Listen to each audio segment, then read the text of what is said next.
Hey my lovelies, it's G here with Comfort Tarot. So, I got a message for you, security. I'm half around Security X. I started this, I looked down when I started this and it was 11:11. Oh yeah. And look, the Ace of Pentacles and the Lovers.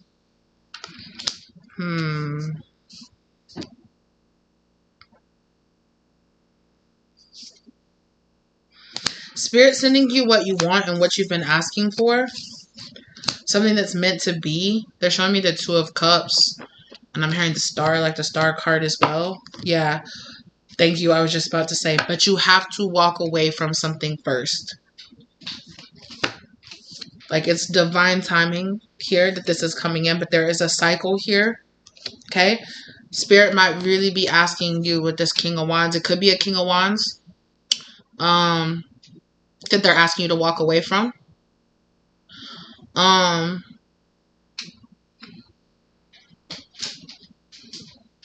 I know it's a King of Wands, but I just really clearly heard Cancer or Pisces. So some of you might be dealing with a Cancer or Pisces, or you might be a Cancer and a Pisces dealing with a fire sign.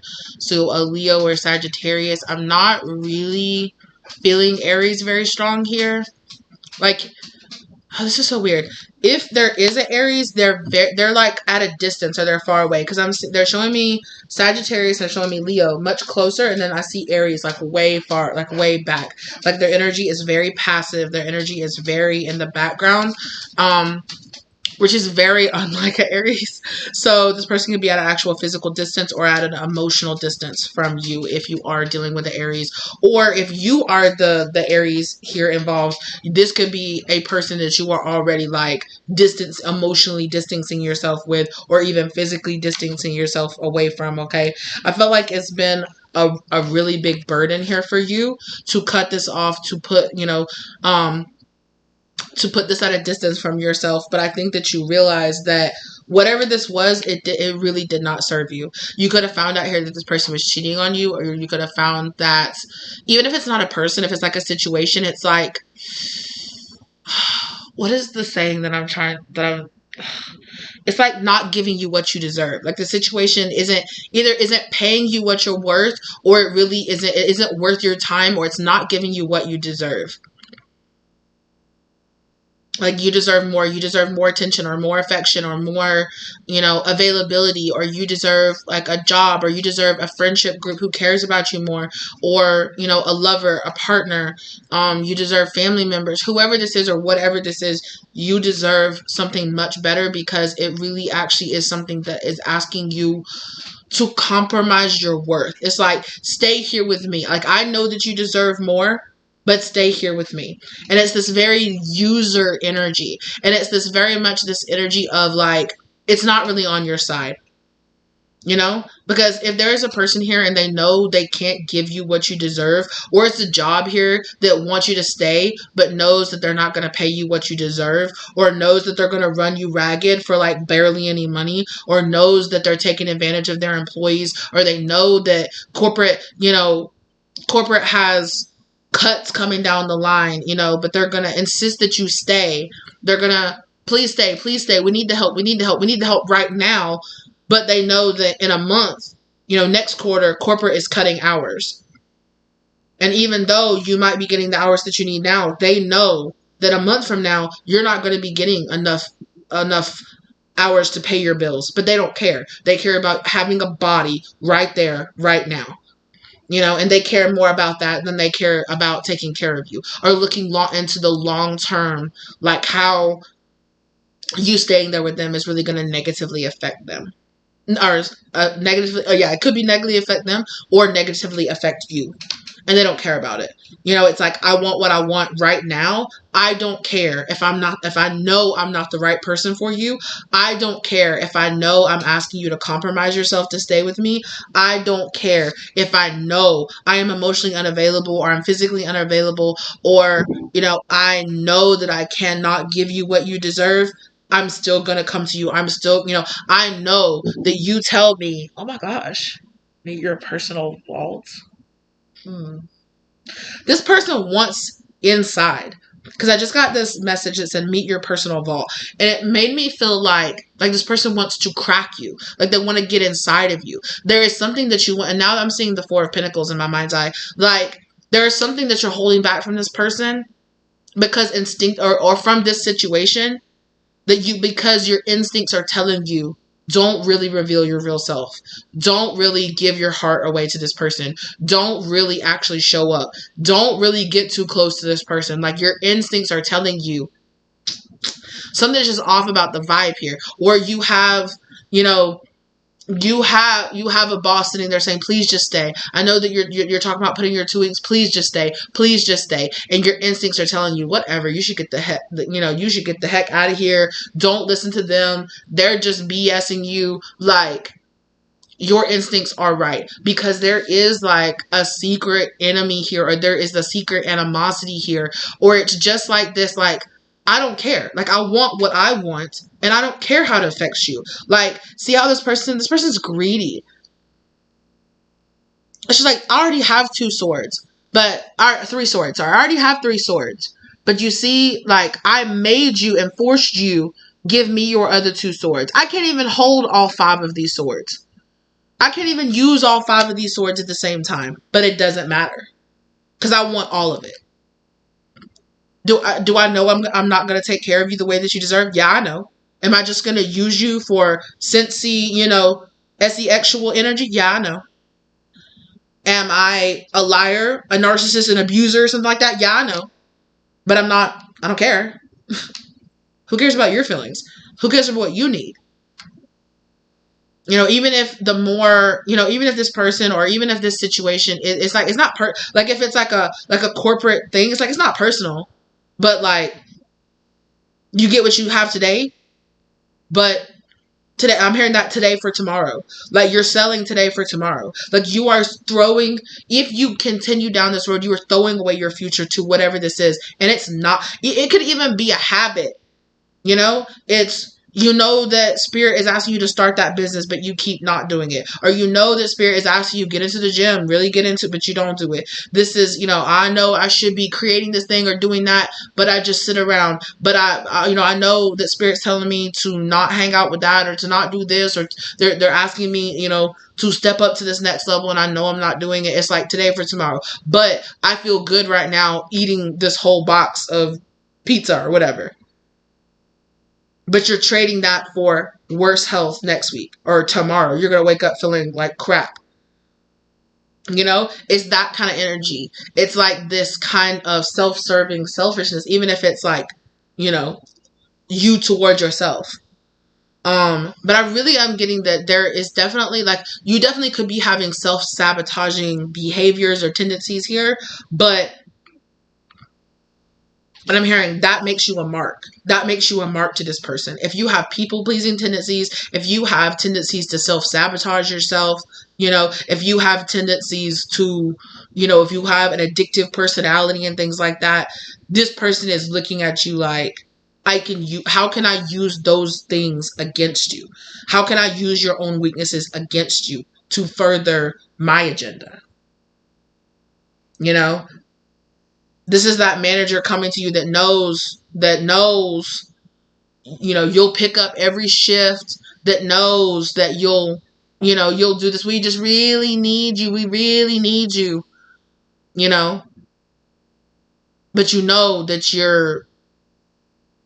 that but this manager also knows, but we cannot lose you out of the position that you're in. Like, we need you to stay right here. You're the person that knows the back room the best. You're the person that puts up the truck the best. You're the person that does inventory the best. You're the person that, will come in every single shift and knows how to work and will work multiple stations at your job at once. But they're never going to look at you for a promotion. They're never going to step you up. That might make you team lead or something like that, but you're never going to be manager. They're never going to, because they cannot afford to lose you in the position that they're in. And it's a situation like that where I could be working at another place where I'm working less hours for more money, but I'm staying here. And you're not going to get the reward that you think you're going to get at the end of this dealing with this energy, with whatever it is. Dang. Dang. Spirit, I haven't... Look. Okay. So you might have a wise older person here. Again, another fire sign energy. You could have a wise older person here, or it could be like a spiritual energy. It could be like a guru, a mentor, a teacher. It could be a boss. It's somebody that you see. I don't really see them like, if you know this person in like a professional capacity, but you also have like a friendly banter with them. Like, it's not just business with this person. I don't think. You have like a friendly kind of banter back and forth with this person. It feels kind of casual, or it feels informal, right? They could be giving you a very important piece of information or a very important clue. They could be saying something very important to you, even if it's offhanded and you're just like, how did this person, like, they could just start talking about something and you're just like, how does this person know that I'm dealing with that issue in my own personal life? You know, like, just they're telling, and they're just like, all of a sudden they're just like, oh yeah, it's like this one time I was dealing with this situation, you know, and I had to learn how to have the courage and the strength of character to stand up and to do this. Or like, they just confess like, oh yeah, well, you know, it's like, well, how are you so strong? You're so brave, or you've been through so much. It's like, girl, I wasn't always. I dealt with this, or I dealt with this, or let me tell you about how I had to pull myself out of, and you're just like, snap, like, this is exactly what I need to hear right now. Be aware of that. You might be getting like a wise teacher kind of energy is what it's giving me. Somebody that you're very attracted to, whether that be like actually physically attracted to them or energetically you're very attracted to them. And it's because this person is about to give you some really important information. So listen. Listen very closely. Okay? Listen. Shh. Be quiet and listen is what Spirit is saying. Because if you're too busy running your mouth, you could talk over this person giving you this gem of information. So dial it back and kind of let people talk. Because Spirit is working through this person.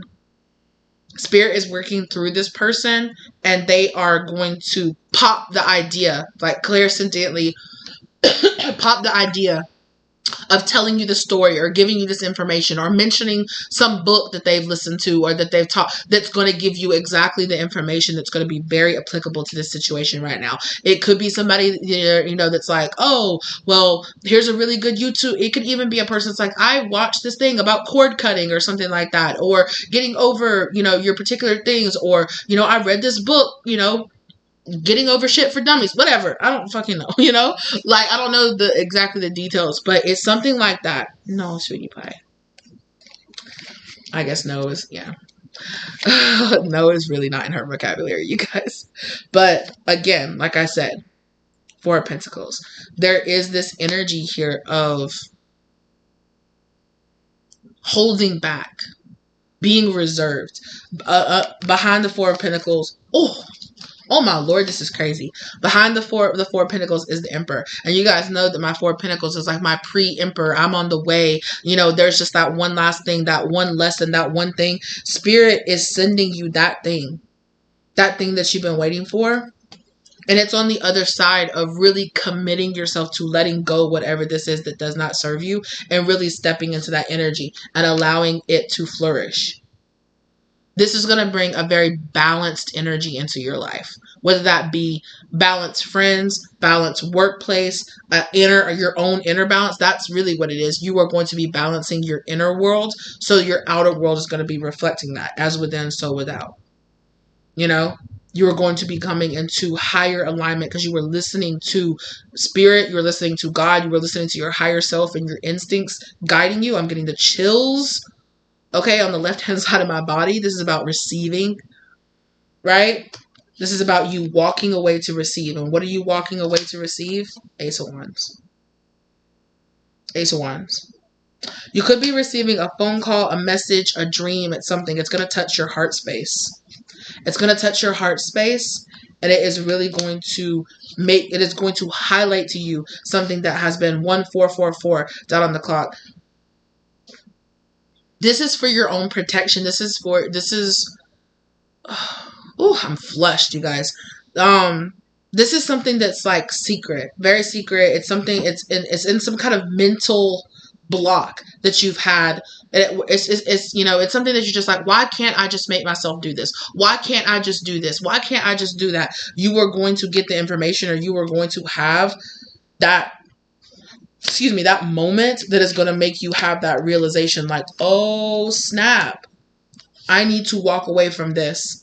And like, I can't say like as soon as you do, but compared to how long this has kind of been spinning and spinning and spinning, waiting to come to you, or you've been spinning your wheels, you know, just kind of not doing that thing, or it's like, I don't really know I need to do that, but, you know,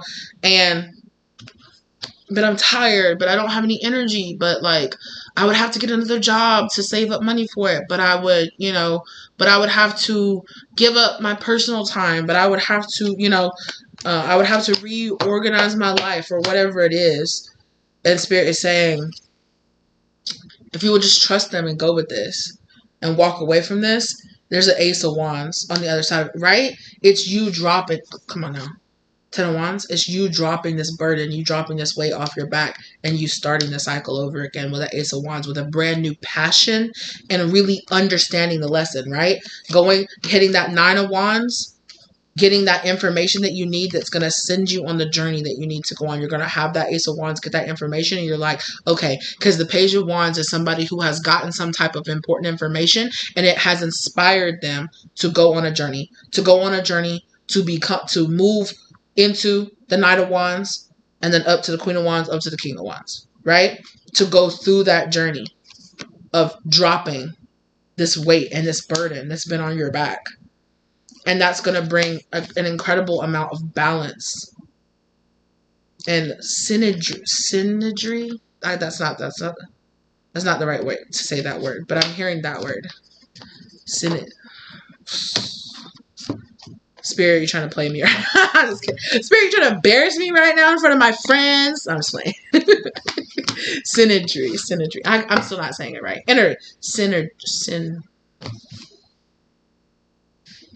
Dang, I've said this word before in my life. I don't know why I am struggling so hard to say that. It's kind of making me be like, not like down on myself, but just kind of just like synergy. Why can't I say that word right now?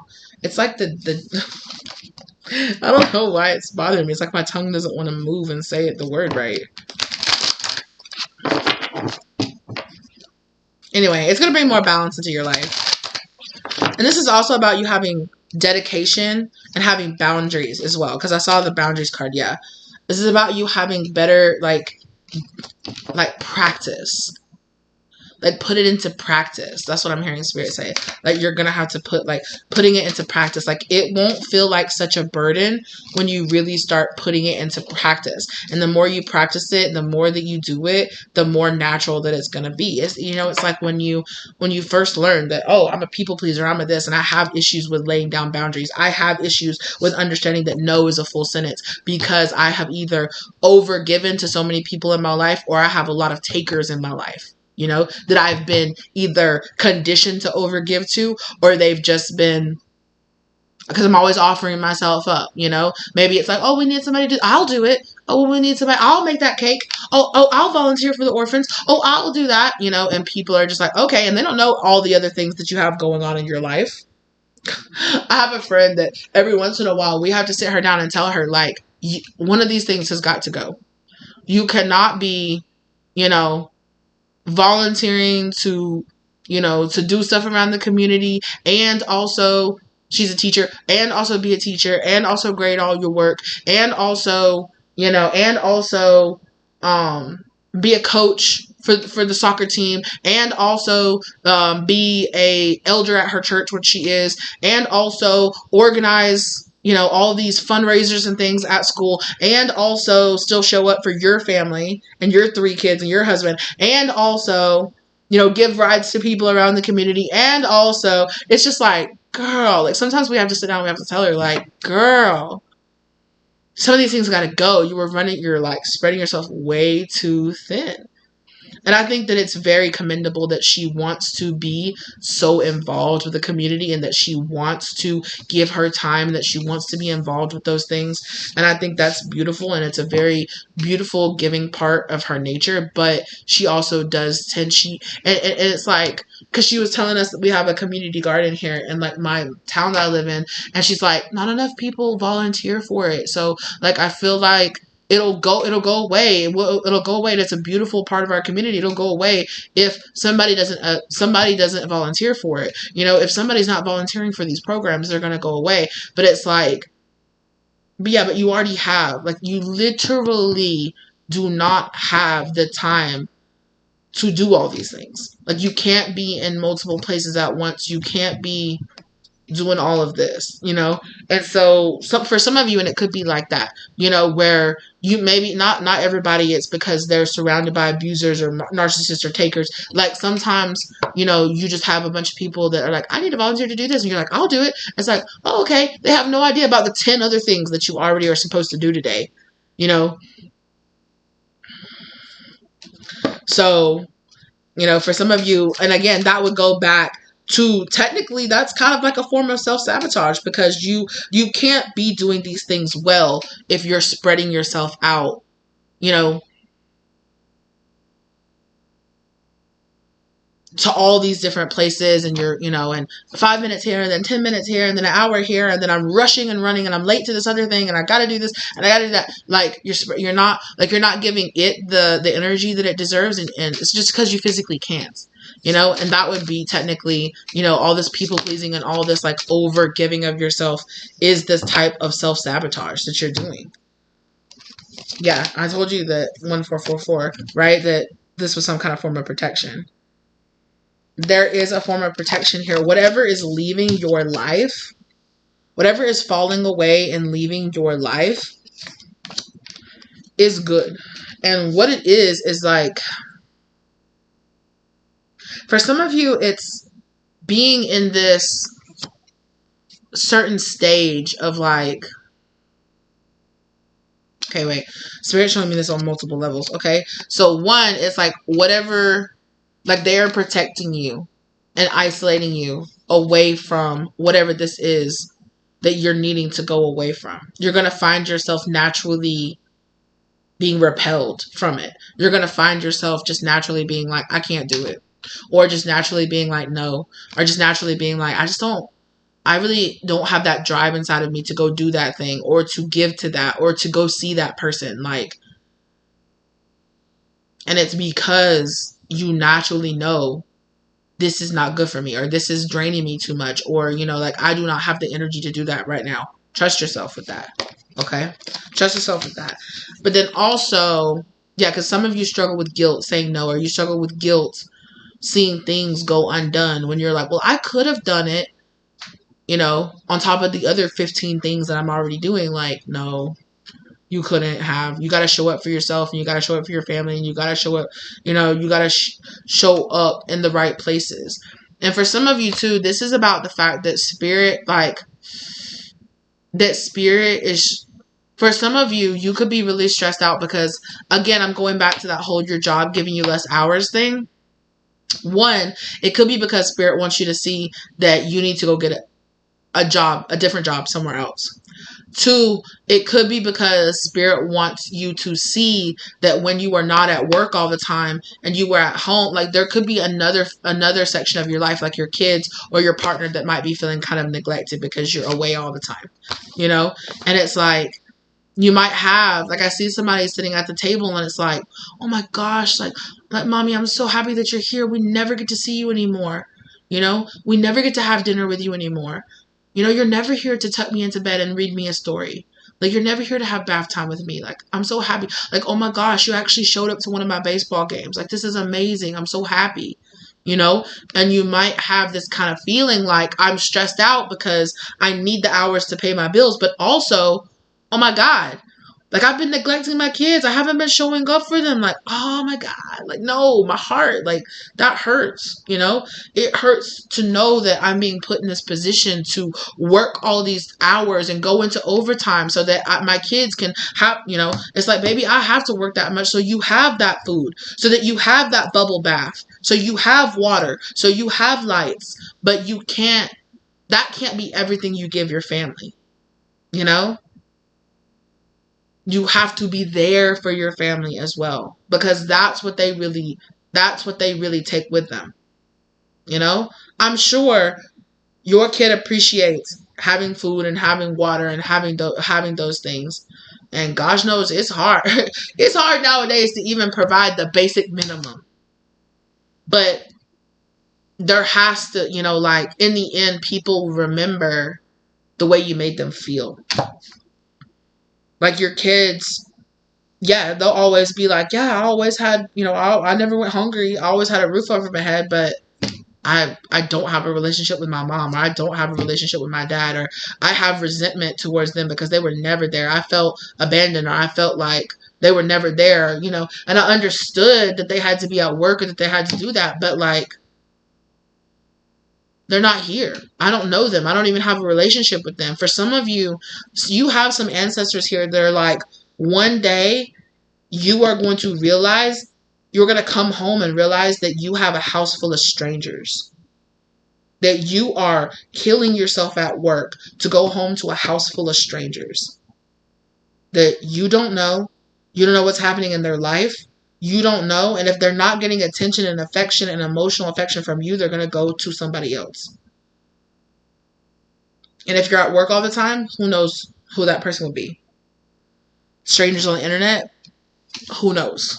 You know? And so there is this kind of energy here of like, this is happening.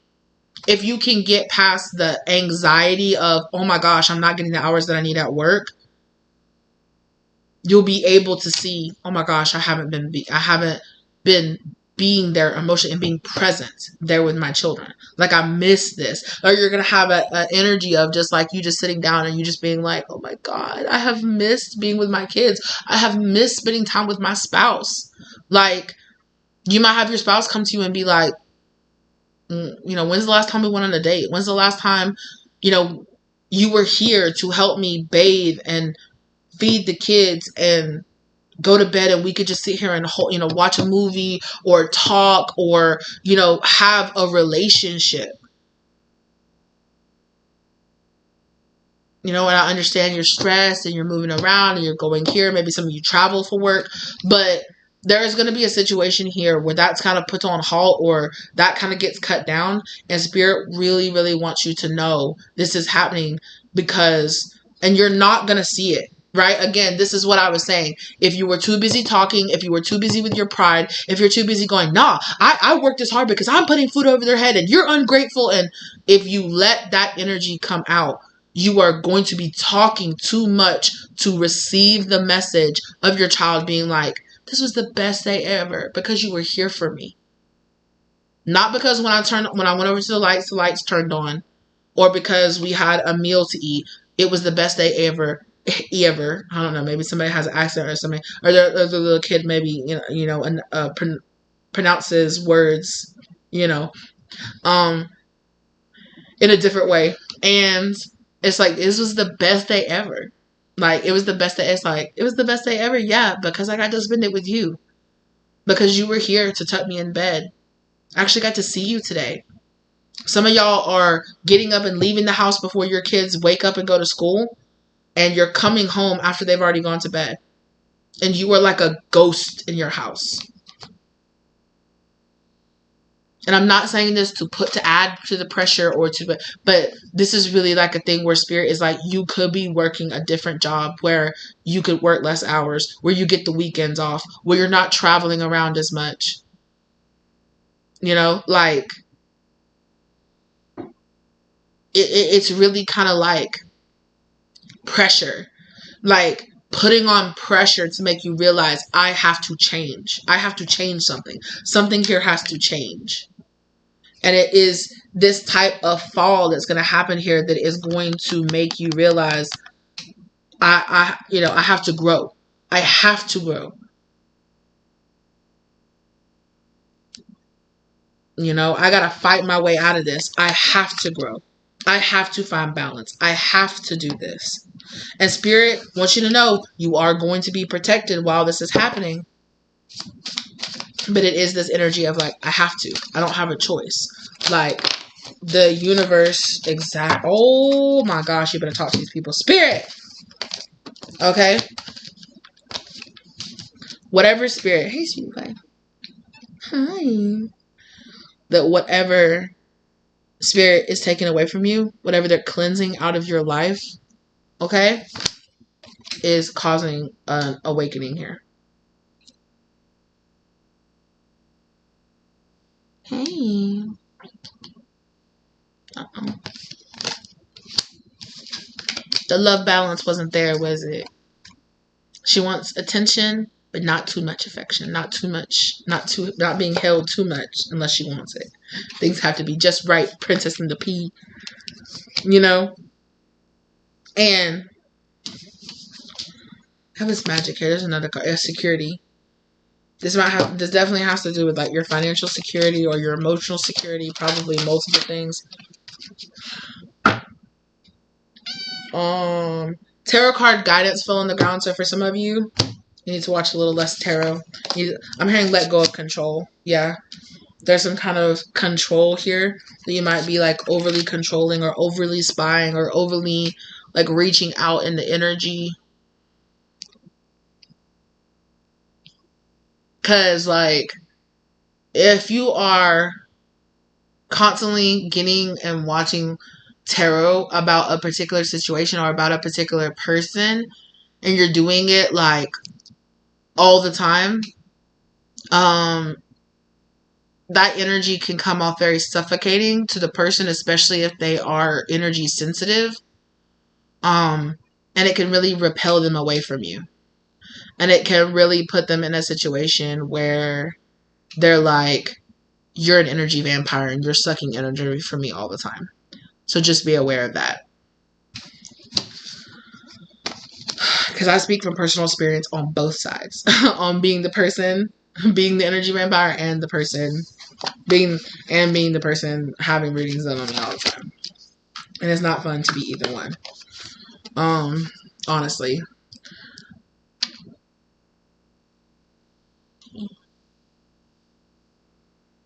You can't sit right here.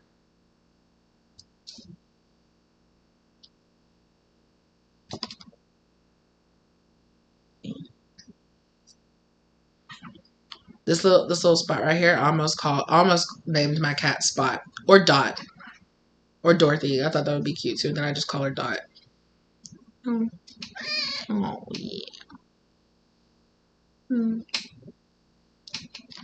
Again, so soft. I don't know why I went into that whole tangent. maybe somebody here, his name is Dorothy. Maybe somebody here likes the Golden Girls. Maybe somebody, I don't know, maybe Dot or Spot or something like that is significant for you. So we have ritual, invocation, and passion.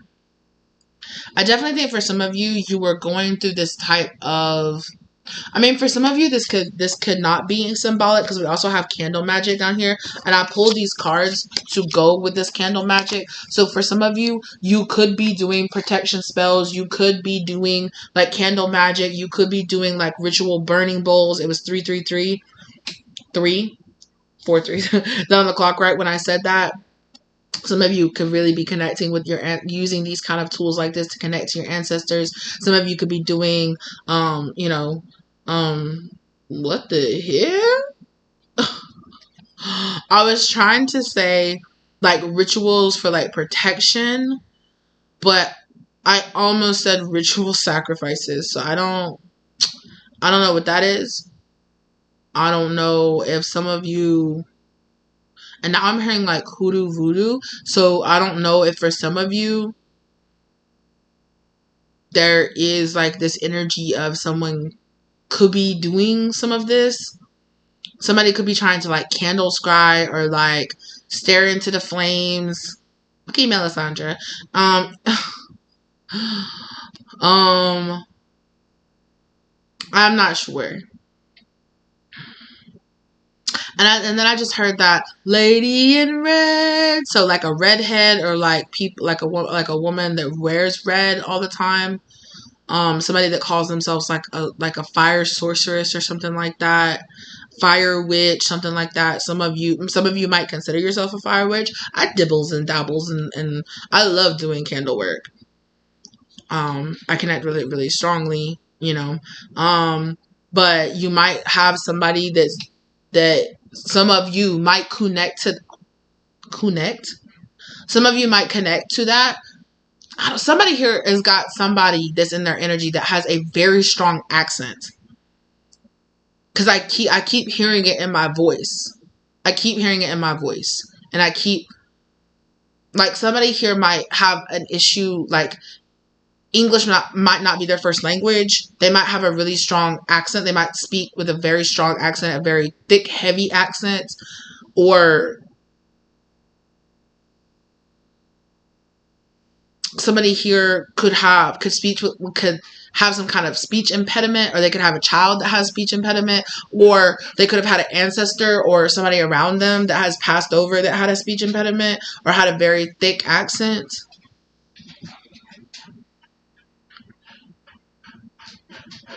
Yeah.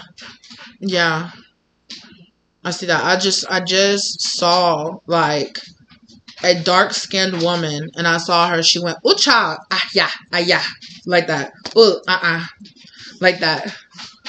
So some of you might have that feels like a really strong ancestral energy of somebody who's like, yeah, get rid of it. No, something like that. And I don't think. I mean, yeah, some of you might have some people that are ancestors that had a very strong like religious, you know, and they could think that doing stuff like that is like witchcraft, in the sense of like being like, it's from the devil, it's bad, it's not good, you know, like you're communing with evil spirits or with the devil. I don't believe in that. Leave that alone. Or you could just have somebody that's just like, baby, like, you are, child, leave it alone. Like, you are diving into it too deep. You're into it too deep. Like, it's not serving you. Hold on. I gotta take my dog out. Sorry about that. I also just heard some of you might have ancestors, or you might have family that lives in New York, New York State, or like New York City.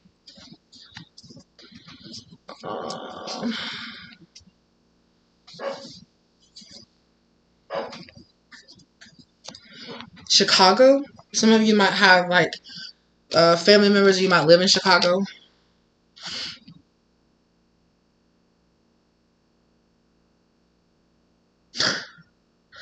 Some of you might have family members or somebody that's Haitian. Or maybe either Haitian, or they might be from like Louisiana. Because I'm hearing like what sounds like Creole, like kind of like Creole, but it kind of sounds like Haitian Creole.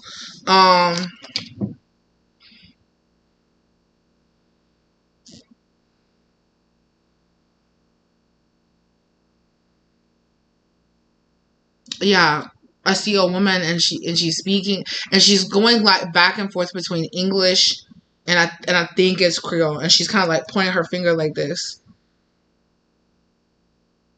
Zimbabwe or something like that. She's saying, and she's like, Anyway, whatever she said. I'm sorry. I'm not gonna, because I don't know what I'm saying, so I'm not gonna keep going with that. But like, no offense, Mama. No offense. And so.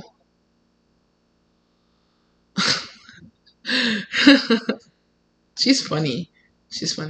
So she's coming through so strong. Oh my gosh. So, but for some of you, you definitely might have somebody that's just like, like, their broom, like they're showing me, your ancestors are showing me them like sweep. Like, for some of you, clean. They could be telling you clean up, or clean up your act, or they could be telling you to clean this person's energy away. They could be telling you we are cleaning. If you did some kind of ritual, or if you burned some kind of ancestral money, or if you burned like some kind of ancestral incense, or if you have your ancestors like on your altar and you're like you're giving them stuff, whatever practice that you do, they're here telling you like, yeah, they're here and they're helping you. You know, they appreciate it. They're saying thank you. And they're saying like, hey, we're appreciating, you know, if you did some kind of, if you know that you are working on clearing away like generational trauma, I'm hearing blood magic. So some of you could be breaking like ancestral curses. You could be breaking something in like your bloodline, something like that. They're telling you they're here and they're helping you. They're helping you to clear that away, and they're helping to bring in your wish fulfillment, which is like this spring energy into your life. They have a contract here with you. Okay. They have a contract here with you to bring in, to help you with your wish fulfillment and to bring in this energy into your life. You know, I'm hearing that my cup runneth over. So they are really trying to bring this energy, and they're trying to get you. They keep showing me this 10 going down to the 1. You know, 40 down the clock. Somebody here could be 40. 1940 might have been very significant for somebody or for their family. Also 1945. So the year, like the years between 1940 and 1945 could be really significant. Absolutely. They're leading you here to this rebirth here. You could have been in a winter phase or something like that of your life, but it's like they're lighting this fire here and bringing this type of intensification to your spiritual awakening. So for some of you, if you're doing some kind of, you know, spiritual cleansing, if you're doing this magic, if you're doing ancestral healing work, if you're doing connecting with the sacred feminine, if you're doing, you know, reparenting yourself, healing mother wounds, doing any of that, your ancestors here are saying like, yes, keep going. We're so proud of you. Keep doing it. And it is going, and whatever work that you're doing is going to really bring this intense spiritual awakening. Like for some of you, you're about to go through a very intense spiritual awakening of your feminine energy. For some of you, definitely could be connecting really strongly in with a feminine deity here that is helping you. With the magic card here in the feminine, some of you could be working with Hecate, or you could be working with a triple head goddess. You could be working with Ishtar. I'm hearing that for some of you. Initiation, period. Spirit is saying they're here and they're initiating you into a higher level of understanding, into a higher level, a higher spiritual realm. Yeah, I'm seeing somebody. What is that? That's in the... They're showing me a card. I think it's the message card. I think it's the number 7 message card in the Kipper deck. And it's like the person where they're like putting a letter in an envelope or like opening the envelope. But I'm seeing that card. Now they're showing me the telephone that's on the card. So some of you could be getting a phone call. Again, they're showing me the judgment card. It's like a ringing. Some of you could be having ringing in your ears. Some of you, like, that could be the way that your spirit guides or that this deity is telling you. They could communicate with you. Like, you could have a ringing in your ears or this weird energy anytime you're around something that it's not good for you or something like that. They could, that, you know, that they're saying that that's them in your ear being like, get all of this, get all of this terrible energy out of here. No.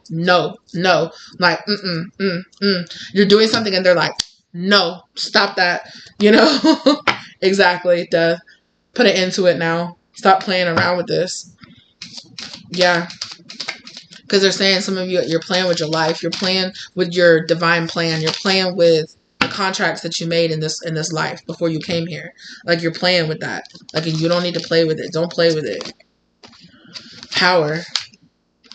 And the initiation card came back out. The power card cycles. You're breaking karmic cycles. Look, I told you some of you are working with the triple head goddess. Some of you are working with the mother maiden crone energy,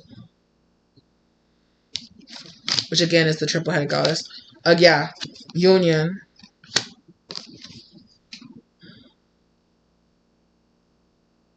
I just got this, and this could be only for like 1 or 2 people. If you think that you have had dreams, or that you have had, whew, y'all, I'm getting the tingles, I'm getting the stuff. If some of you, if you have had dreams, if you have had messages, if you have had messages come to you in meditation or wherever you were, and you feel like it is a future version of yourself reaching backwards and sending you loving information, or sending you like breadcrumbs, like, this is how I got here. I got here because I did this, and I went there and I did that. Like, yeah. Especially if you know that you've been doing like inner child healing, or that you know that, like, I'll share this. Like, for me personally, I've been doing a lot of releasing a lot of trauma from my childhood. And I will have particular situations come up that I am like processing and that I'm really going through.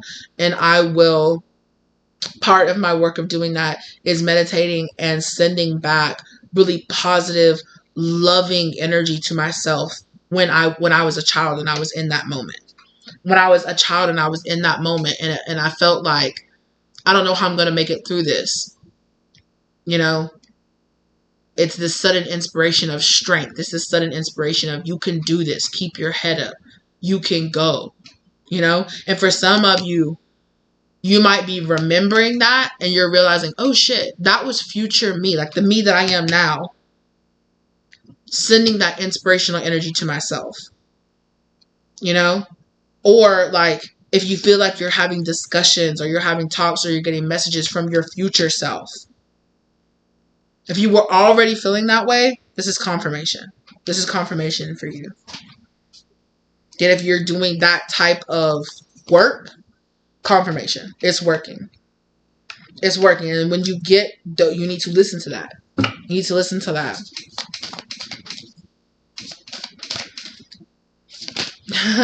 That's so funny. Like, some of y'all are like, for some of y'all, your future self is like one of your spirit guides.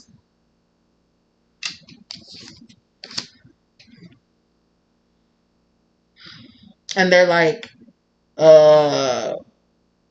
projecting themselves back in time to help you with important information. But also, I would say, be careful using that too much, because I feel like that could come off as a form of control as well. Or for some of you, because I know I've seen these, like, and I know I've done readings like this, where it's like pick a card, where it's like a letter from your future self. So for some of you, you might be really drawn to a reading like that. And that could be this person, this wise person that's giving you this piece of information. Like, you could hear something in a reading like that. That's really wise. And I'm not, and again, this is just confirmation. If you saw that and you thought, wow, that really resonated with me, I'm here to tell you, yeah, that information was resonating with you for a reason. You really should believe it. You should really take that advice. If you were already being drawn to that, yeah. This is a confirmation for that for you. Because there's something about, like, your future self knows, like, I know how hard it was. If nobody else knows, I know. I know how hard it was to be in this moment and to get through it. And I know some days there was just that voice in the back of my head telling me, get up, you can do this. You can do it. Giving me that form of encouraging me, giving me that strength. And I am now realizing, as your future self, they are realizing, like, shit, this is me. This is me sending back that healing energy. It was me, It wasn't just my higher self, because yes, it's that too, but it's also me. So for some of you, you're very gifted practitioners in your future. Like, very, very gifted, very spiritual, very... Yeah, like for some of you, they could be like astral projecting themselves like back in time to you.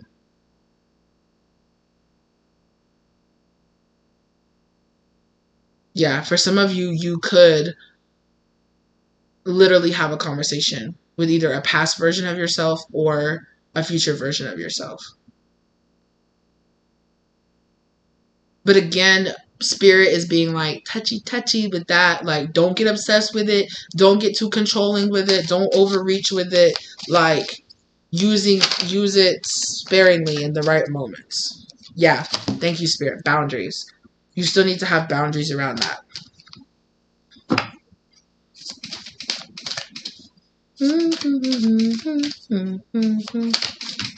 What is that?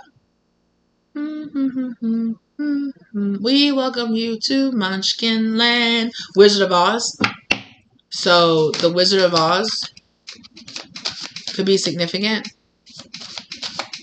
Or Wicked. I know Wicked's really big right now. I don't know when you're watching this. It could be in the future or whatever. Or whatever.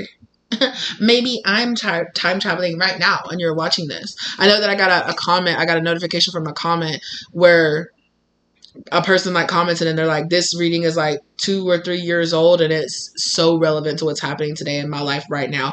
And I remember when I first started getting into tarot, how magical I found that somebody could put out a reading 2 years ago or 3 years ago, 4 years ago, and it matches perfectly, and their advice is so on point to what is happening in my life right now. They used to trip me out in the best way. Like, I used to be like, this is so fucking magic. Spirit is so fucking cool. Like, yeah.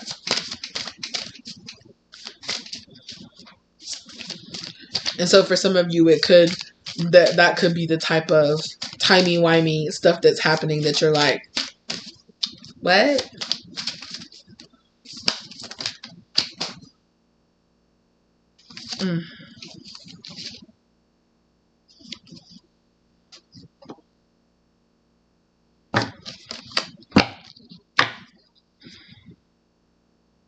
Yeah, I'm just going to go ahead and say it because I've been seeing it here. Yeah. If somebody did some kind of spell work on you, it's breaking. The boundaries and everything that you're doing, pulling yourself out of it, you know, feeling like you're not, you know, that you're not holding yourself back anymore, that you're not compromising yourself. Yeah.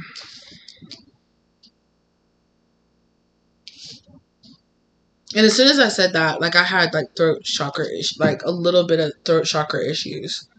And so, yeah.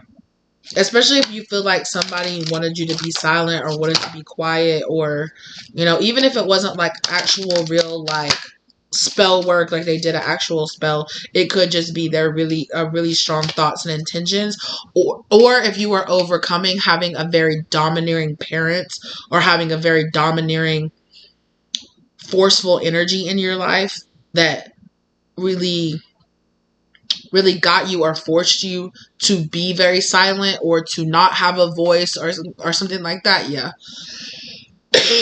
Because suddenly my throat just got so dry out of nowhere. You definitely could be facing that. You definitely could be doing, I don't know if I showed you, there was shadow work here. The shadow work card was on the bottom. You definitely could be doing that. And the reason I said that is like the wand intention card fell on the ground. And you are going to have this like return of your energy with this homecoming this homecoming card here. A return of your truth.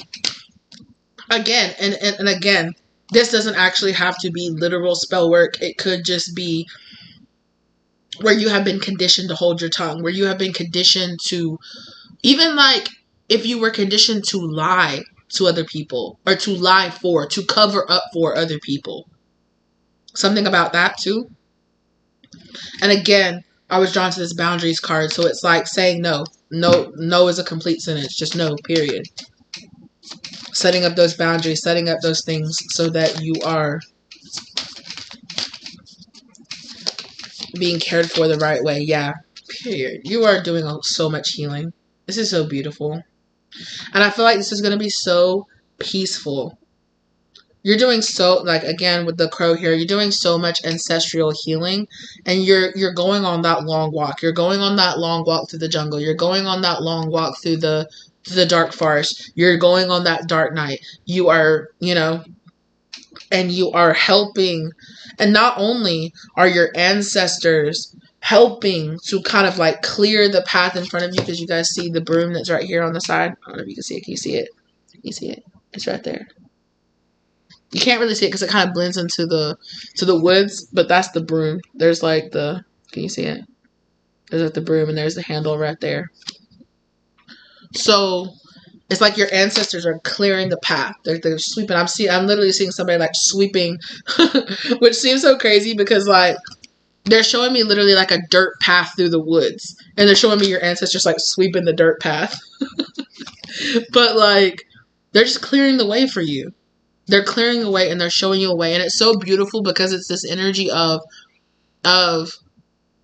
you know, your spirit team and your higher self and your spirit guides and your ascended masters and your ancestors and your future self, you know? And I see you, and I see your future self, and then I see you, your present self, and your past self. And you're all walking in a line like you're in school, walking in a line with hands held, like walking yourself home, walking yourself to that healing. Oh, it's making me want to cry. It's because it's such a beautiful energy, you guys. It's this beautiful, beautiful energy of loving and caring and supporting yourself. And not just that, but being so loved and guided and protected your whole way down this path, you know? And it's this feeling of coming home and this feeling of I can be my true self. I went on this journey to find my true self and to find my voice and to find my purpose and to find, you know, my own personal truth and to walk myself through the healing that I needed to be able to have the strength to do that. You know, and realizing how strong and how beautiful I am, and realizing like literally being like, I have my back, you know, and it's not this energy of it's coming to this realization of like, I don't have to be the only one that has my back, you know, because your future self is saying they have worked themselves into a situation where right now you might feel like you're mostly being supported in spirit and maybe not as much in the 3D. And your future self is saying, I have, because of the work you're doing, because of the bravery that you're showing now, because of the things that you're overcoming and the shadow work and the healing and everything you're doing right now, you know. And again, it is, right? Like when we heal the future generations that come from us. We help to heal the past generations that came before us, you know? And we walk each other home in that way. We walk each other to our healing. Like, okay, come on, guardian here. Right? And look, the witch's cottage. I just said that. I said we walk each other home, right? We walk each other to discovering our own power and our own magnificence, right?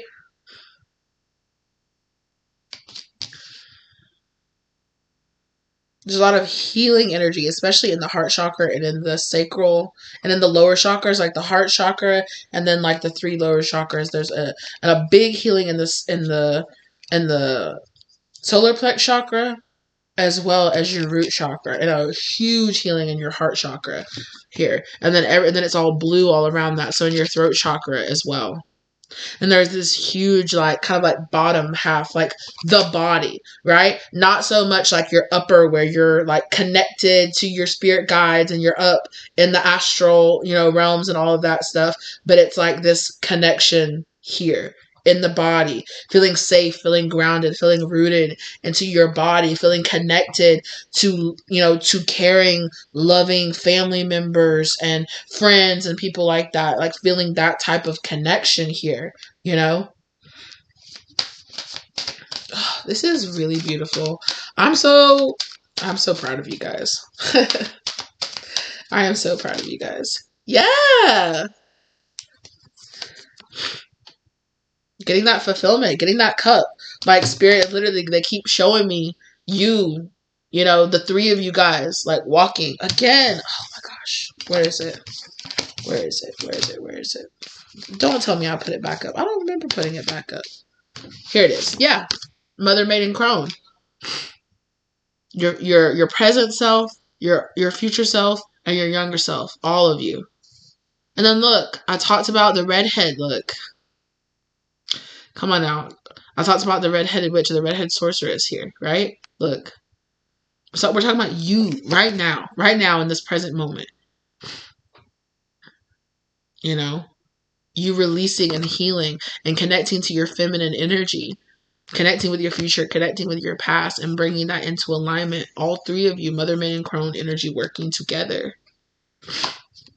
You know, and this is also, you know, the future generations that'll come after you. And this is also the, you know, your ancestors that have come before you. And it was right when I was saying that, it was 1001 down on the clock. That's beautiful. You know, and it's about starting a brand new beginning for all of you. Come on now, grounding. I just said that. And come on, building a whole new foundation for yourself too. Come on. Come on. Come on. Yeah. Definitely lighting that fire and bringing this growth energy. Again, it's like this spring growth energy coming in for you. Yep. Look. It came out and it flew over this incubation card. Also, for some of you, you know, Emperor, Empress, it's got the feminine, the masculine here with the fire, fertility between them with the, you know, so just be aware. Just be aware. You know, for some of you, this work that you're doing is calling in that counterpart, that soulmate, that future partner as well. You know.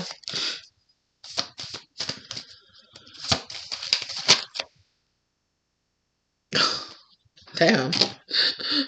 Why'd I look at this and her till death do we part? Like, that's crazy. Look at that. But it's ancestors. Like, your ancestors are saying, like, yeah, I'm, you know, like,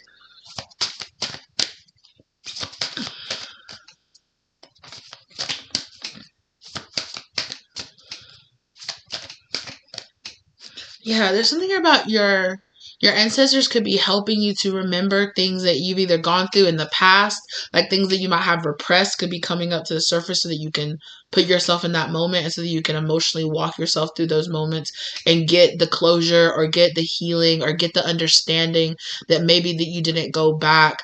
Like sometimes doing exercises where it's like, you know, like if you go back to moments where it's like, if this person had said this instead, it would have been so much better. It's like, okay, we'll step in to that moment. And instead of being that person yelling or screaming or whatever they're doing or hitting you or whatever they're doing, envision you holding yourself instead. Saying, being patient with yourself instead. Saying, oh, I love you and I totally understand what you're going through. Like, how do you feel? Like, give yourself those moments that whatever traumatized you or whatever made you feel small, whatever made you feel weak, give yourself that space. Go into those moments and give yourself that space to expand and walk through your emotions. Honor yourself in those moments when you felt dishonored, where you felt disrespected, where you felt small, where you felt like you couldn't speak up for yourself. You know, give yourself that healing and that space to expand and walk through those emotions. And that's really hard shit to do because it's very traumatizing and you're going back and you're feeling all these emotions, but that's it. For a lot of you probably felt like you couldn't express those things. You couldn't stick up for yourself. You didn't have a voice. You know, give yourself that voice. Be that leader that you wish you had, and not just to other people, but to yourself first. You know, be that parent you wish you had to yourself. You know, bring in the nurturing, but also, you know, balance in the discipline and the holding you to task and holding yourself to task and building yourself back up. You know, it's not fair that we didn't get it, you know, but it is our responsibility to teach ourselves the tools. That's how we heal, you know. The people that came before us, they didn't take the time to heal those wounds. They didn't take the time to teach themselves how to emotionally regulate yourself. Give yourself the space and time and understanding that you need and hold space for yourself to get that, to find that you didn't receive. And sometimes it might feel like, why am I having to give it to myself? This other person should have given it to me. Yes, they should have, but they didn't. And the only way that you are going to heal from that, or be able to let go of that, or be able to truly move on from that, or let go of that, or give yourself that feeling you wish you had, is by honoring yourself now. And sometimes that means holding yourself to task. Sometimes that means taking yourself seriously. Taking the dedication to your path, to your purpose seriously. Giving it the time and the dedication and the focus that it needs.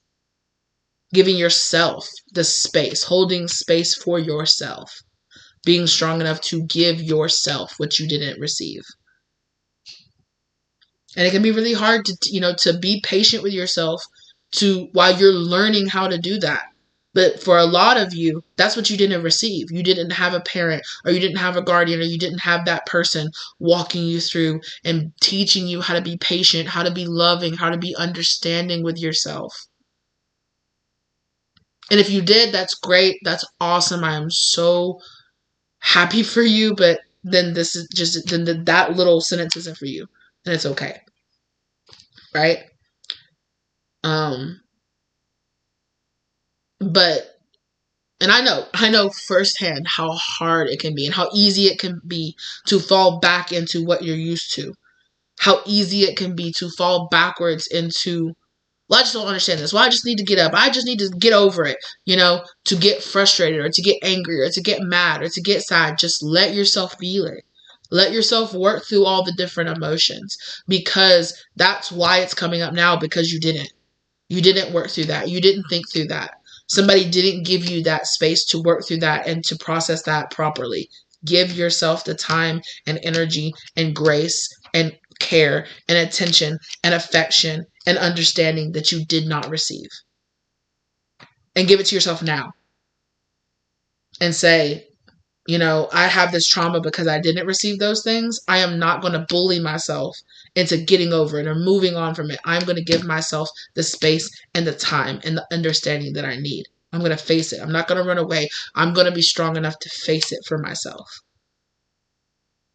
Excuse me, confirmation burp. Yeah, again, homecoming. Some of you guys are going to be so shocked at the person that you are on the other side of this. You're just going to be like, my gosh, exactly. Because for a lot of you, your true self has been concealed, has been hidden. You've been hiding your true self and hiding your true wants and how you truly feel about things. Maybe a lot of you are made to feel like you weren't allowed to feel your emotions, or you weren't allowed to be upset, or you weren't allowed to speak your truth, or you weren't allowed to, because other people didn't want to deal with the consequences of their actions, or they just didn't feel like giving it, a flying F about your emotions. Because they were too busy worrying about themselves or working or distant or something like that. Be aware. Again, I'm going back again to being aware of the toxic cycles that you might be caught up in, the toxic mindsets of, well, my kids have everything they need. I'm going to work all the time to put food on the table, and they better appreciate that. I bet they appreciate having that cell phone. I bet they appreciate having, their Xbox. I bet they appreciate, I didn't even get to have a game. I didn't get to do extracurricular sports. And they're complaining and they're sad because I can't show up. Well, I am sad that I'm not there too. But I work all the extra hours that I do so that you can do that. Be mindful of having that kind of mindset towards that. Spirit is really wanting you to have a much more open heart mindset towards yourself and towards other people, because you are in danger of continuing that cycle that you came here to break. Again, I just talked about this. Give yourself the respect that you deserve and that you did not get. Wow. Spirit, that's this pentacle. Ooh, that's this Ace of Pentacles. It's teaching you respect. To have respect for yourself. To have respect for the journey. To have respect for your growth. To have respect for the contracts and the deals that you took before you came here. to have respect for the lessons that you promised yourself you were going to learn, to have respect for yourself, for your power, to stand up for yourself. It's a very important lesson here of respect that you're being shown here. Ooh. It's about having a level of self-respect for yourself, to hold yourself to task, to nurture yourself when you need to nurture yourself, and hold yourself to task, to be that mother and father energy to yourself. Wait. Oh, look, high priest, high priestess, responsibility. To have that balance within yourself. And spirit is initiating you into this. Because maybe for some of you, you felt very disrespected. And it is, it is disrespectful. It's a lack of care, and it's a lack of respect for you as a person. For you to be having to heal these things that I'm talking about, it means that somebody was very disrespectful to you in your past, whether they were a lover, a friend, a family member, whoever. And they taught you to have this level of disrespect to yourself. Wearing yourself thin is to the point where you can't do everything you need to do is a form of disrespect for yourself.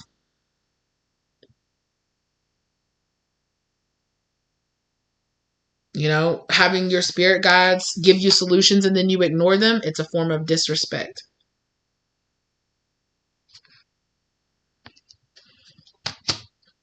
Asking for help but then not doing your side of the work is a form of disrespect. But this is about building yourself up and commanding that respect for yourself, and not necessarily in a demanding, forceful way, the way that other people in your life might have felt small, and so they had a form of some type of like dictatorship or tyranny, or they ultrally controlled you or whatever. But it was because they had a lack of control and they had a lack of self-respect, which is why they didn't respect you, which is why they didn't teach you with respect. Maybe when you were a child, you had a lot of people tell you that all the time. Well, who cares what you think? Who cares what you want? You're a child. Shut up. Nobody cares. And it's weird that people meet you with disrespect and expect respect. It gives you this very skewed version of what respect is, and it gives you a very skewed perspective of what love is and what it means to truly respect somebody. Some of you had people who saw fear as respect. There's a big difference between somebody fearing you and somebody respecting you. There's a big difference between you shaming somebody, and then expecting respect out of them at the same time. It's a very backward, it's a very skewed version of love and what love and affection and attention and respect is. And when you have been disrespected for so long, you get conditioned to expect disrespect and accept disrespect. And some of you have been taught that what was happening to you was love when it was really disrespect. And so for some of you, Spirit is saying you're having to unlearn this mental conditioning. That's that Eight of Swords, that when somebody was disrespecting you, it's a very complicated feeling to feel like somebody is disrespecting you, or they're tearing you down, or they're manipulating you, or they're cheating on you, or they're lying to you, while also saying, I love you. This is my love. I love you at the same time. I might be abandoning you, but I love you. I might be gaslighting you or manipulating you, but I love you. I might be making you feel very abandoned because I'm never around, but I love you. You know how I love you? Walk over to the wall and flip on the light switch. Did the lights come on? Yeah. Well, that's how you know I love you. When to a child, that does not equate over to love. Not to real kindness and respect. You know, it does not, it's giving them a very skewed version. You know, it's making them very materialistic. And I'm not trying to just be like, yeah, you know, I'm not trying to just come for you or anything like that. But it is giving them this kind of like, because to kids, love is a feeling. Love is about the way you make somebody feel. And if somebody's making you, or you are making somebody feel abandoned, or you're making them feel lonely, or you're making them feel like you don't respect them, or you don't respect their time, or you don't respect their body, or you don't respect the household that they're creating, you don't respect your relationship and the fidelity in that relationship, you don't respect the sanctity of your marriage, but you're calling that love. That this person feels disrespected, or you have felt disrespected, and you've had a lot of people that have been treating you with disrespect and just saying, but I love you. Despite the fact that I do whatever, I love you. And it gives you a very skewed perspective of what love means, what the definition of love is, what the definition of respect is. For a lot of you, you have been taught that the way you show somebody love is by how much of their disrespectful attitude or their disrespectful actions that you will endure. That's what love is to you. Love is how much I'm willing to give out pieces of myself. If I'm willing to listen to your lies and do all this, but still lay down and open my legs to you. That's love. If I'm wearing myself thin and running myself ragged and I got 20 different things, that's love. You know, and there is an unhealthiness to this that Spirit is asking you to examine inside of yourself, because you have had a lot of people, or maybe even just one person that was very significant in your life. Excuse me. But I'm sure this is showing up in multiple ways in your life, and maybe ways that you don't even relate to each other, that this type of like love, real love, is really respecting, not only respecting that person, but respecting yourself as well. Real love is about having a type of freedom and dedication and understanding and partnership, you know? Real love isn't, you know, I promise I'll come see you. I'll promise I'll come pick you up. I'll promise I'll pick up the kids. And I never show up. But I love you. You know that I love you, right? Even though I'm never around. Even though I cheated on your mom and we got a divorce, you know? And I promise you time and time again that I'll come and see you, but I never show up. I love you. What example of love is that setting for a child? What example of love is that set, you know? And also, as the adult, what you are tolerating in a relationship, what is that showing a child? Because you can say all day long, do as I say, not as I do, but that's not how it works. And we all know that. That is not how it works. Kids emulate what they see, not just what you say. They emulate what you say, but they are going to solidify into their mind that the type of relationships that you have are the type of relationships that they should have. Now, whether or not at some point in their life they examine that and they go, oh, hell no, that's not, it's toxic, it's this, it's that, or that was a great example, I'll spend the rest of my life trying to find a love like my parents had, or whatever the situation is, like, that's what it's going to be. Or if they think, oh, this type of disrespect is normal, that's what love really is, and they keep themselves in cycles and generations of disrespect being called love.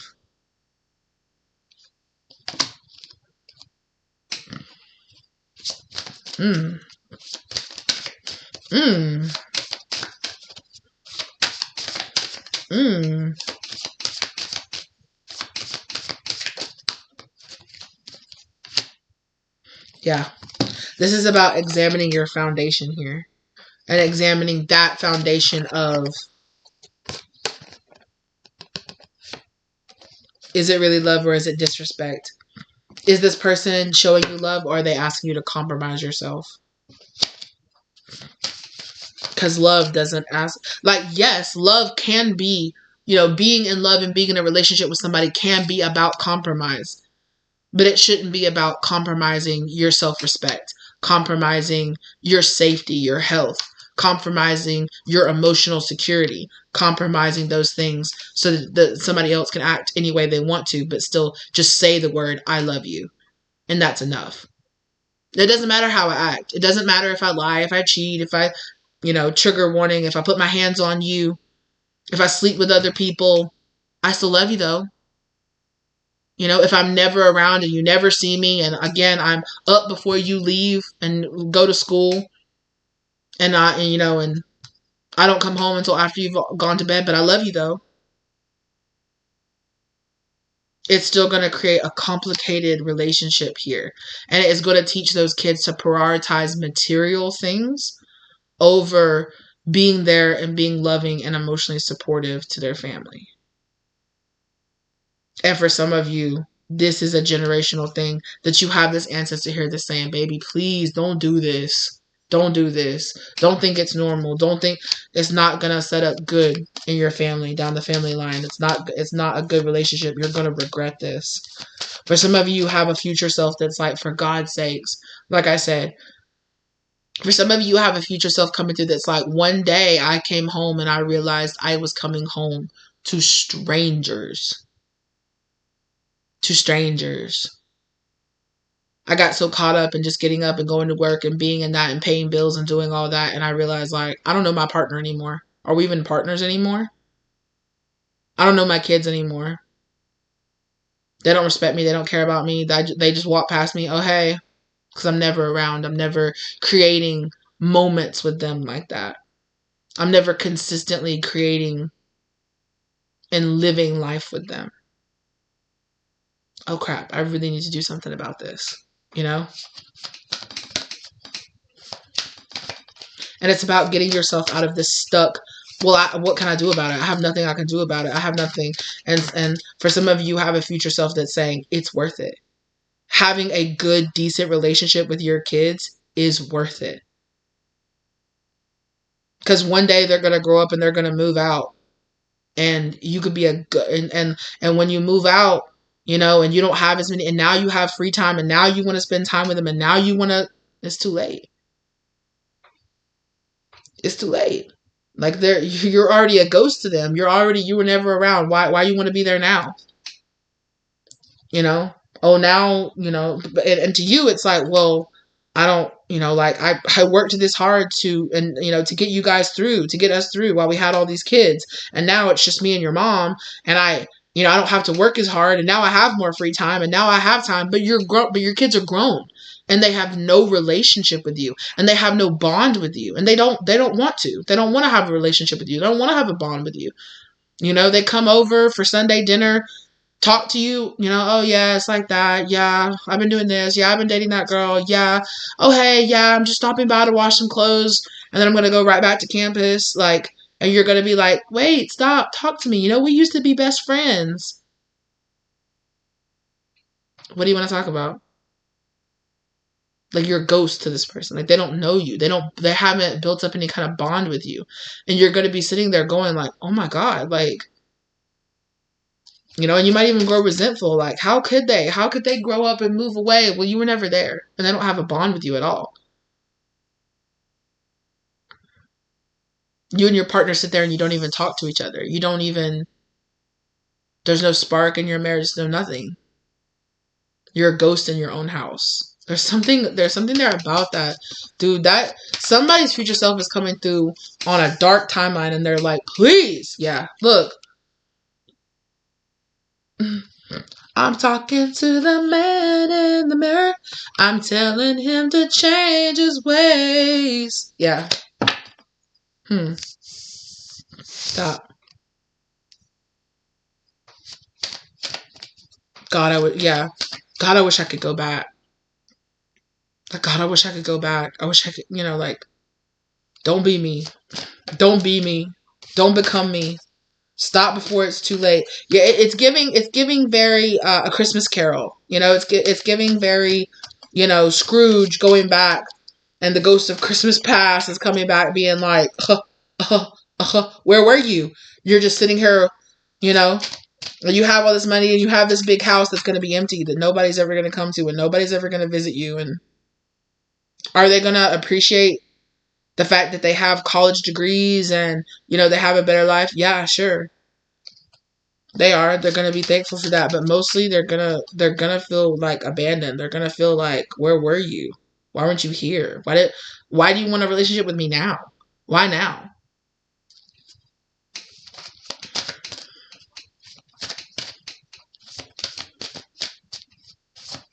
Damn. Damn, dude.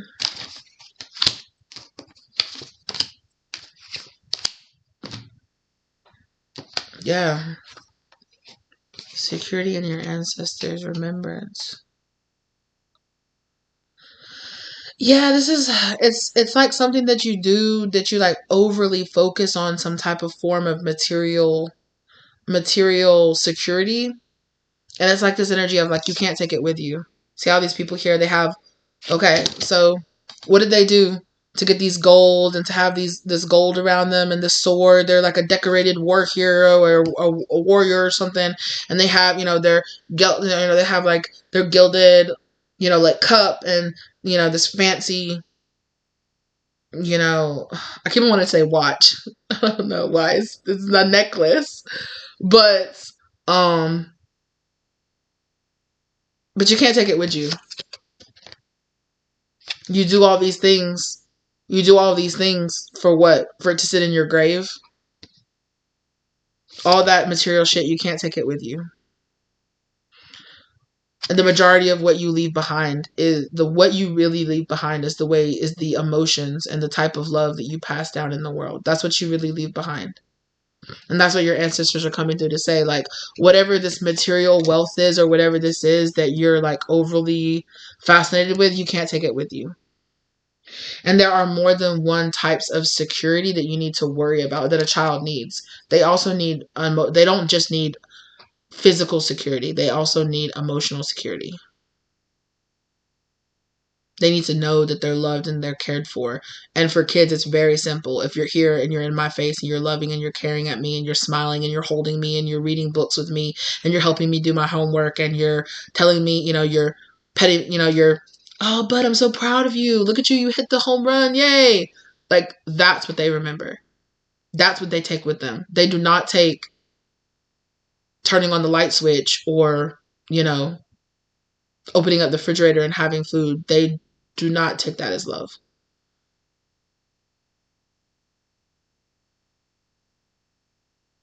Kids see love as you reading that book to them, you sitting down and coloring with them, you know, you sitting down and asking them, how was your day, bud? What did you do? Did you learn this? Did you do that?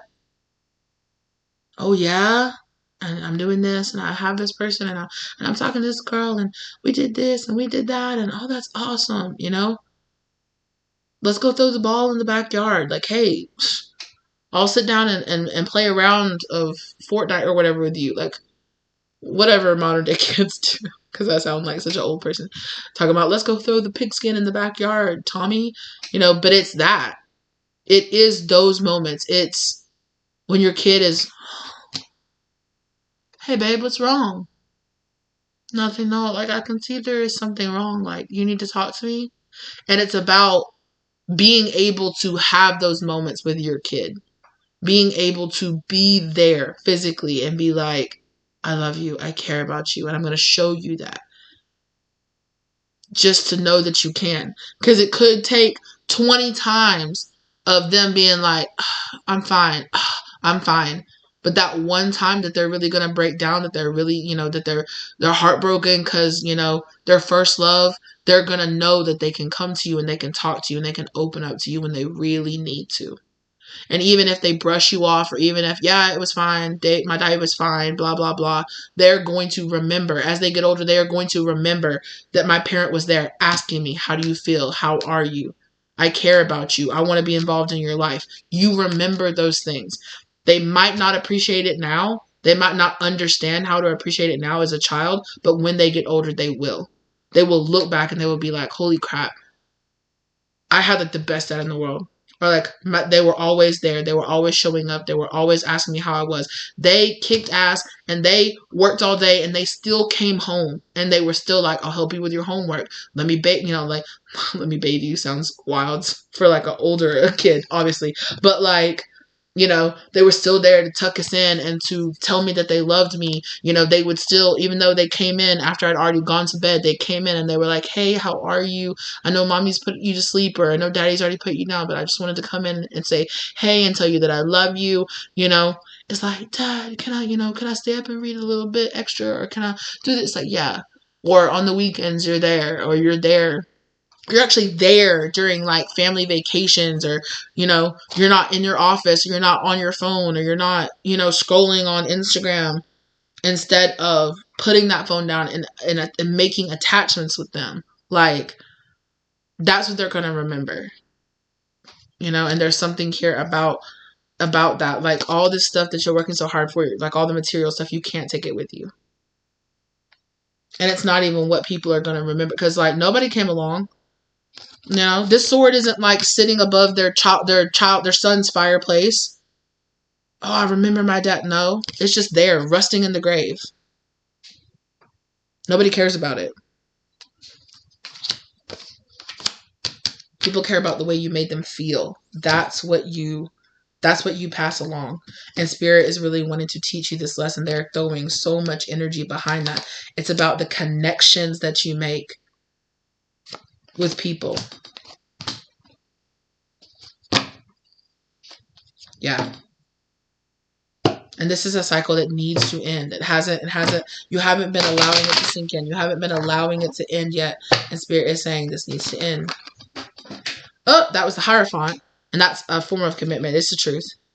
Like you've been dipping and dodging committing to something, committing to this, learning this, like true. I don't want to say not committing to it, but it's like you haven't been quite grasping this thing around, or maybe this is the new, you have been grasping and understanding other lessons, but this is the new next lesson that you're really, really getting down to, like the base, like the root wound here, which is something very simple. You were taught that disrespect is love.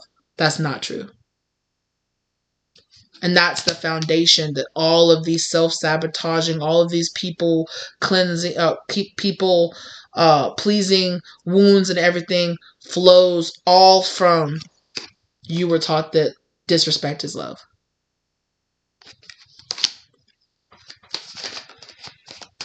And this is what is going to help you to take all these burdens off of your back and take it back down to the ace, to that one truth. I need to know that I need to understand that love is actual respect, self-respect, and respecting that other person as well. And when somebody disrespects me, they don't really love me. They don't really they are not giving me the healthy, proper love that I really deserve. They could be loving me to the capacity that they are able to, but that does not mean that they are not showing me a dysfunctional version of love. Yeah. And I tell you, when this one clicks into place for you, it's like, it's so much easier to understand all of my anger and all of my issues and all this other stuff when I learn that base of this.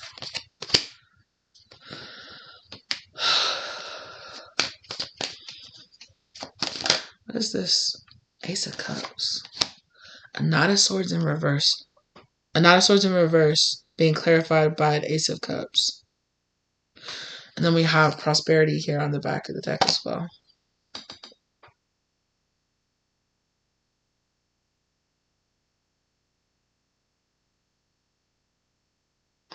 For some of you, you could be battling with your sacred anger. Especially if it's this kind of like, especially if you're like a woman and you've been battling with balancing out being able to have a voice and having strength, while also retaining like a version of of being feminine, of femininity that really resonates with you, you know? You could have had like this very dominant kind of like shadow version of femininity that you could have resided in for a very long time. And there is this kind of finding this balance between your more masculine energy that you have and also your softness and your femininity. But it is also this, oh, women are supposed to be soft, they're supposed to be demure, they're supposed to be, quiet, they're supposed to be submissive, they're supposed to smile and make everybody feel good, and maybe you are questioning, like, no, maybe I want to scream, maybe I want to yell, and I don't want to be told that I'm a crazy bee because I'm angry about the shit that happened to me in the past. No, don't ask me if I'm on my fucking period. Like, don't ask, like, I'm just mad. Even if I wasn't on my period, you'd still be stupid. How about that? I told my friend that the other day because, like, her husband asked her that and she was like, how, after us being married for like 12 years, have you not figured out? Don't say that. Don't ask me that. First off, me being, if I have PMS or something like that, it does not make me ruder or meaner. It just makes me have less tolerance. I am less tolerant. I am always irritated by you doing this thing. But if I'm PMSing, I'm more likely to call you out, or I'm more likely to call you out and not as a nice way. It always irritates me when you do that. It's just when I'm not PMSing, I can deal with it, or I can swallow it, or I can, I can try to be patient and grit my teeth through it. But when my hormones are going, I'm going to just tell you how I really feel about it. I don't have time to hold your fucking hand. I don't have time to hold your fucking hand. I act like a grown up about shit, And it is, and she was just like, yes, that's it. Like, that's literally it. Like, ooh. Or at least that's the way we felt. Yeah. I can only speak for myself, and she confirmed that that's the way she felt too. So, but it could be, that for some of you, you are examining this type of finding a balance between not being the angry woman who has a chip on her shoulder about all of the messed up things that her past lovers, or that her family, or that her daddy issues, or her mommy issues, or her attachments, you're trying not to be that person with the chip on their shoulder, but you also want to have strength and want to have a level of, but I know how to protect myself. I know how to say no. I know how to have boundaries. I don't have to smile at you. Hey, stop. Don't do that, please. Just because I'm being dominant or I'm being, assertive does not mean that I'm being mean. It does not mean that I'm being aggressive just because I'm a woman and I'm being assertive, or I'm being independent, or I'm being like snappy. You could be really examining these type of things where it's just like,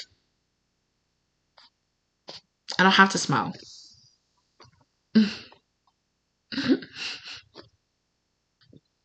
I was watching the show, rewatching the show Mindhunter that's on Netflix, and I was rewatching season 1, and one of the main guys, like Culture, he has a girlfriend that is doing a PhD in like psychology, and she's doing an experiment with her like psychology teacher that's about examining like femininity and about how, like women, and she said that she did this experiment where she tried smiling. Well, she tried not smiling for a whole day, and she said that everybody looked at her like she was like strangers were asking me, what's wrong with you?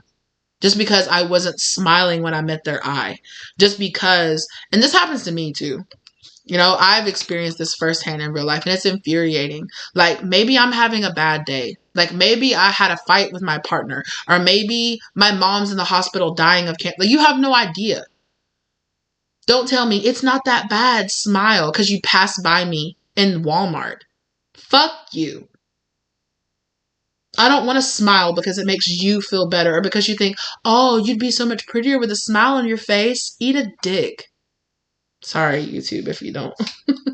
You know? But like, how about not? How about no? How about I don't what is that from? How about you don't tell me how to do my job and I don't tell you how to be a dumb bitch? Like, how about that? Like, how about you worry about yourself? Please. For the love of God, stop telling women to smile because you'd rather see them smiling. It is perfectly capable, not with the number of men that walk around with the meanest, roughest, gruffest face. So many men walk around just looking mean, looking angry, looking like just so sad or mean or angry or depressed or like checked out. Maybe we should start doing that, women. Maybe, you'd be so much prettier if you were smiling. You'd be so much better. No, because then they would think you were hitting on them. But like, it's so frustrating and it's so invalidating. Like, no woman wants to hear you say, oh, just put on a smile for me. Oh, just smile for me. No. I don't feel like smiling. It's not my responsibility to smile so that you feel better. The hell? And so many people equate that friendliness and that openness and that smile to women, like to you being feminine. And you're not feminine enough. You're not feminine if you're angry. You're not feminine if you've had a bad day. You're not feminine if you do have a chip on your shoulder. It's like, what? It's like what? I can't have emotions. I can't have had a life. I can't have had a rough day. I don't have to put this fake mask of happiness on for everyone else around me if I'm not happy.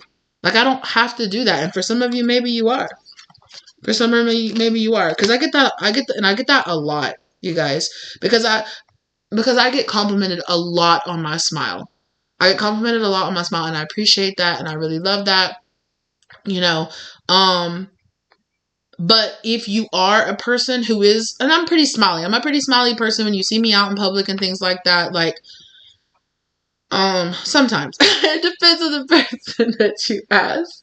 Like, I also have RBF. So if you catch me when I'm thinking, I'm like that is my resting faces.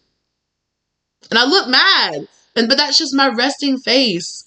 So over the years, I have taught myself to literally walk around with a goofy smile on my face so everybody doesn't think I'm mad. Because it's like, what's wrong with you? Why are you mad? Are you upset? And it's like, no, this is just my face. Like, I'm literally that meme of Kanye where he's just like walking around. It's like what I'm thinking about, what I think I look like. And you're just like, la, la, la, la. And I'm like, and so for some of you could be examining that within yourself. You could be examining those types of feelings within yourself of just like, I don't have to do that. I don't have to fit into the small box of what other people, and it doesn't, and it doesn't have to be. And I personally, that's something that I personally resonate really deeply with, but it doesn't have to be about smiling. It doesn't even have to be about being a woman. Okay. But there could be this type of energy that you are examining inside yourself that was like, actually, I want to respect myself. And part of respecting myself is if I don't feel like smiling, I'm not going to smile. And I'm going to straight up tell you that. I'm not going to have some old man come up to me, no disrespect or anything, but like, and be like, smile. I'm going to be like, no, thank you. I don't have to be rude, but I'm just going to be like, no, thank you. I'm not going to force a smile on my face because somebody thinks, oh my gosh, yeah.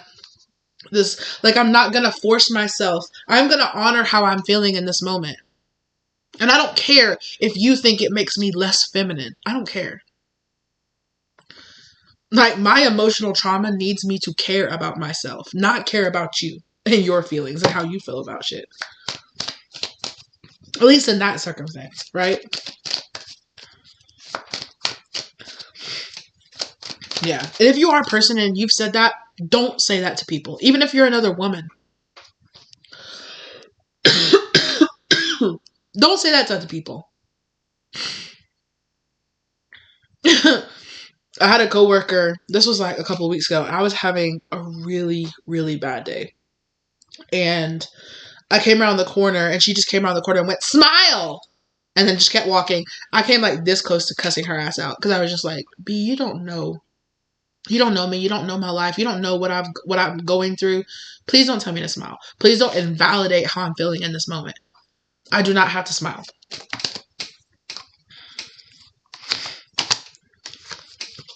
Yeah, it is this feeling of like I am temperancing out this and I'm healing, star card. I'm healing this energy of abandoning myself. Excuse me. I'm sorry. I have all this like burping and all this like cleansing, but it's like a lot of throat chakra energy here. Of like no, and this is part of learning how to speak your truth and how to walk in your truth. Is that no, I disrespect myself when I don't hold space for myself to feel the way that I feel. When I tell myself I'm not allowed to be angry about those things that happen to me, or I'm not allowed to do this, or I'm not allowed to that, or you feel shame, or you try to shame yourself for having struggles with something, or having a hard time with something, or, you know, like have a lot of grace and understanding for yourself. But yes, at the same time, like a gentle dad, also remind yourself, I get it, you know, cry about it. Hold that energy for yourself. Honor yourself. But also, cry about it, do what you need to do, and then let it go and move on and get it together. You know? And maybe I even shouldn't say that, because that's showing like part of me, because it's like, just because I'm crying or I'm upset about something doesn't mean that I don't have stuff together. Just because I'm disorganized, or I might be having an issue, or I might be having a problem, it doesn't mean that that I am just terrible and my life's in shambles and blah blah blah. It's okay. Like, we're not meant to be prim and perfect and like balanced and just perfectly balanced at all times. Like, especially not in our healing process. Like, healing is a journey. Life's going to be a journey. There's going to be ups. There's going to be downs. There's going to be plateaus. There are going to be high points. There are going to be lows. There are going to be crevices, valleys, cracks in the earth surface. Where you're falling down to the mantle and the weight of the whole Earth's crust, and the tectonic plates are grinding over you. Like, yeah, like there's gonna be lots of different but if you can learn the tools to reach for as balanced of an energy as you can in that moment, but that while also honoring yourself and being like, it's okay. It's okay that I'm not perfectly balanced. It's okay that I'm not. All I can do is reach for a better feeling, as Abraham Hicks says, right? Reach for a better emotion, reach for a better feeling. Sometimes you can't, on your emotional scale, if you're feeling a 15, you can't, it's impossible to tell yourself, jump up to a 2 right now. But maybe the highest you can shoot for today is a 6, or maybe it's 14. All I can do is barely just roll over. But that's what I can do. And I can honor myself, and I cannot bully myself, and I cannot shame myself, and I cannot feel bad about myself if that's as much as I can do.